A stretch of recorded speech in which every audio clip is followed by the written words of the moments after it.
Scott Dixon is our guest. Great to see you again, Scott. Hello. Yeah. We were told by one of the fellow Kiwis. I had mentioned that I was talking to someone who knows all the drivers very well. Works in the. I said, "Who's the nicest guy?" And they said, "Scott Dixon is the nicest guy." And then your fellow Kiwi said, "Don't tell him that." I thought it was going to be some kind of sheep joke or something. He's heard them all. It was actually your teammate, Marcus. Really? Yeah. He said, "Don't tell him." Yeah. But then I don't know. He was so full of BS the entire. Yeah, we really? Number one BS guy. Yeah. He is witty. Yeah. He is really funny. He's that's weird coming from New Zealand. I don't know. Flight of the Conchords. There's some good comedy there's some there. funny people, man. He's some funny people. He's a good dude though. He's a great teammate and he's doing well, man. Well, that was the other thing he said is that you were his idol growing up, and so to be on the same teammate. I was thinking about as an actor, like if I got to be on the same team as my favorite ever guy. Who's the best guy you've been with that you loved as a kid? Yeah. That's a great question. On the spot, you were just spot. I know. I'm like I'm on the IMDb page right now. You brought it up. I did. I know. Man, I just worked with Javier Bardem, who is really a good actor. Yeah. But I don't know. Let's get back to me on that. You were just on Curb. Yeah, that's right. You're in a commercial right now. Larry David, that's right. Yeah. The only person that's on TV more than me is this guy. He keeps. You're everywhere, and you're so freaking good.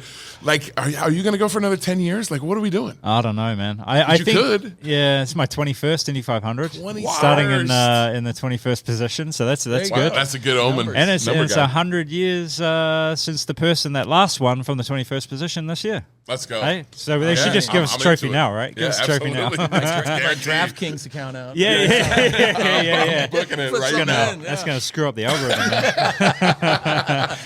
But yeah, no, it's fun. I love it. I don't see anytime soon, checking out. And I've got people like Elio that was just on here. He's 50 next year, so he's flying that flag, man. Yeah, absolutely. Yeah.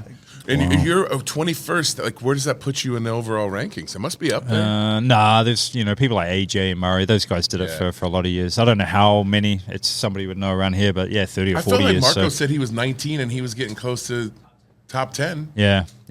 So it's maybe it is that close. I have no idea. We'll get it. We're gonna get our best guy on it. Can we find out who that is? And you were saying you don't get back to New Zealand much? No, I don't, man. It's. I wish I did. I was actually back in October for my dad actually passed, so I was back there for that. And then the previous Christmas, we'd taken the whole family down. So it's a big trek, man, with 3 kids, a 4-year-old, especially a 3-year-old at that time. So, do you have any products that you advertise just in New Zealand? No. Really? No, New Zealand's too cheap, man. Well, but I will say this. I went to a Comic-Con in Auckland, and I got on that Air New Zealand plane, and they had a whole thing, and there you were. I was like, Scott, there he is. Let's go. That's when Air New Zealand used to give us free tickets, man. Not anymore. Go fly a different airline now, man. Oh, yeah. No. They're great. They're a great company. The new PNC commercial is pretty awesome. Oh, the Brilliantly Boring. Yeah, a lot of people, it's a cool approach to it. That came up in the press conference today because they asked, I think, Elio or Marco about, do you think Scott's boring? And I'm like, it's not the whole pretense of it. But PNC have put a cool twist on. Banking can be boring, but it's good when banking's boring. Yeah, it is. It is. That's exactly how you want it. Yeah. But it's the same with our process too, man. Where you're training every day and all the data and stuff that you look at. For most people, that's going to be boring as hell. Obviously the race itself is pretty cool and pretty fun. Yeah. They've put a cool twist on it.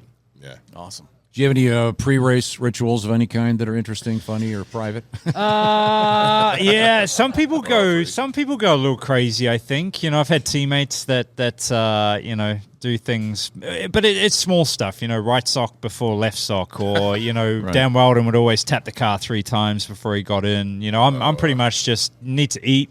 Yeah, because you don't want to be hangry, going into turn 1 at that point. But I try to get a nap in. If the race is later, I try to get a little bit of a sleep in beforehand. Kind of relax a bit, That's nice. Yeah.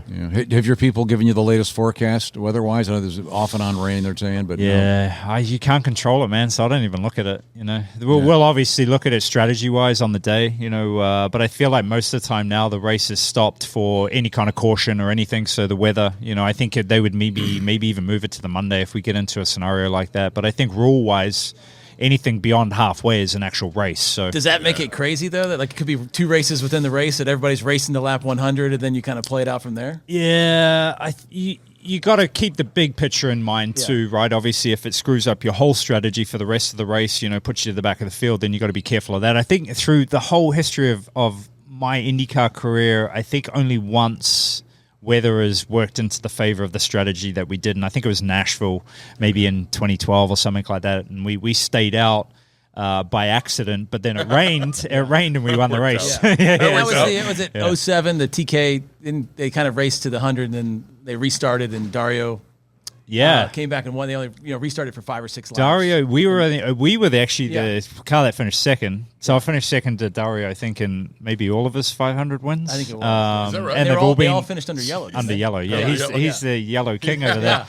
But we were the only one on that strategy, and he actually had a puncher. They put him under the same strategy as we did, and then they red flagged it. Yeah. And we had lap traffic in I think it was Sarah Fisher. Marco flipped too at that. It was a wild. There's been some wild races here, man. Wild races. I hate to think how long ago that was. Yeah. 2007. Oh no, man. Oh no. Gee whiz. How was the half a sculpture of your face on the Borg Warner? Is it a pretty good? I look good, yeah. All the other people look horrible. TK is like an extra handle, with his nose. Well, let's see what you got to get a young one and then an older one. I look the same, man. I look the same. Don't worry about that. Reuse the picture. Dario's is kind of cool though, because you go through the transition of like when he had a shaved head to the flowing locks. So it's pretty cool to see some of them on there, and they do a good job. Yeah, they do a really good job. How did you like the qualifying? With the qualifying format? Sucked, man. Yeah. No, it did for us. We had a lot of trouble. Why is that? You guys were so fast last year. Yeah, I think it's weird, right? Because probably the last 4 years it's been really us, our team, fighting for the pole. And then this year we had a string of issues, and obviously I think Alex was the furthest Ganassi car on 14th. We changed engine and gearbox, missed our spot in qualifying, had to qualify later in the day, and starting 21st. So any kind of slip, but like that pack in the middle, man, I think an extra 0.2 of a mile an hour would have put us up like 6 spots or something, or 8 spots. So it's tight in the middle. So that's Elio, and who else is in your row? Marco. It was like the veteran row. Yeah, it is. It is. Man, we'll probably take each other out before we get to the green flag, man. Now I know the tattoo on your wrist. Oh yeah. What's the significance of that? Oh, it's a bad one, bro. Those are the best kind. No, it was my wife. I'll try and keep it short, but she went on a girls' trip. Yeah. Her and her 5 friends. So then they all got drunk and they're like, let's get a tattoo for our, friendship group. And my wife went first, and then the other 5 bailed out. So she had the tattoo, and then because she got me drunk one day, I decided it was a good idea to go and match her. Yeah, that's a good story. A little corny, but hey, it's good. Talk about an ultimate bailout. I've done dumber things for Christmas. Me too. Don't worry.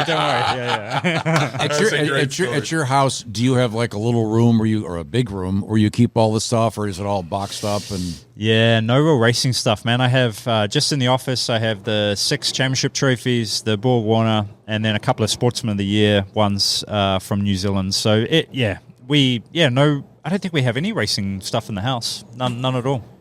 Pretty calm and pretty clean, man. Yeah. Do you have team takes all the trophies and all that kind of stuff. Do you have any photographs of any famous racers? No. I do of Bruce McLaren, an autographed one that sits in my office. I have a couple with maybe Dario and Tagliani and Dan Weldon and a few like that. So that's cool. Yeah, that's really cool. Yeah, that's really cool. Well, thanks for your Class time. act. Thank you guys. I appreciate it. And the world's best husband. Oh yeah, man. Tattoo and all. Let's go.